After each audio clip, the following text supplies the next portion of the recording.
Friends, இந்த video நம்ம பார்க்க போகிறது 10th ஸ்டாண்டர்ட் 1 மார்க் கொஸ்டின்ஸ் தான் பார்த்துட்டு இருக்கிறோம். பயிற்சி 1.6 இருந்து இப்போ 4வது கணக்கு கவனிங்க.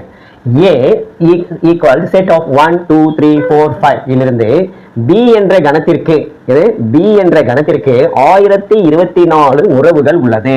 1024 உறவுகள் உள்ளது எனில் B இல் உள்ள உறுப்புகளின் எண்ணிக்கை என்னன்னு கேட்கலாம். If there are 1024 relations from a set A equal to 1 2 3 4 5 to a set B, then the number of elements in B is 4 options கொடுத்துட்டோம். A B C D A E E. Okay, இங்க பாருங்க solution. இப்போ நமக்கு n of A என்ற set எத்தனை இருக்கு? n of A என்ற உறுப்புகளின் எண்ணிக்கை A செட்ல 1 2 3 4 5 இருக்கு. ஓகே, n of B எத்தனை இருக்கு? அதுதான் நமக்கு தெரியாது. உறுப்புகளின் எண்ணிக்கை தான் கேட்கலாம் இல்லையா? B இல் உள்ள உறுப்புகளின் எண்ணிக்கை. ஓகே, இப்போ A செட்டிலிருந்து நல்லா கவனிங்க. இப்போ இது A செட்டுன்னு வச்சுக்கலாம். இந்த செட்டிலிருந்து B செட்டுக்கு 1024 உறவுகள் உள்ளது. எவ்வளோ உறவுகள்? இப்படி போகுது இல்லையா? இதுதான் ரிலேஷன்ஸ், உறவுகள் உள்ளது. அப்போ இதில் இருக்கக்கூடிய இப்போ இதுல என்ன 1 2 3 4 5 இப்படி இருக்க உறுப்புகள் எண்ணிக்கை, அதே போல பியிலும் உறுப்புகள் எண்ணிக்கை இருக்கணுமா? அந்த எத்தனை உறுப்புகள் இருக்குன்றதான் கண்டுபிடிக்கலாம் ஆன்சர். ஓகே, இப்போ சொல்யூஷன் நல்லா கவனிங்க. Solution 2 to the power of n of A into n of B equal to இதிலிருந்து A உள்ளது போதுனா எவ்வளோ? 1024 உறவுகள். n of A எவ்வளோ?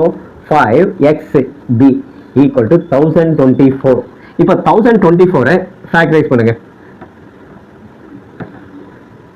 2 5 1 2 மறுபடியும் 2 2 5 6 2 1 2 8 2 6 4 2 3 2 மறுபடியும் 2 6 2 8 2 4 மறுபடியும் 2 2.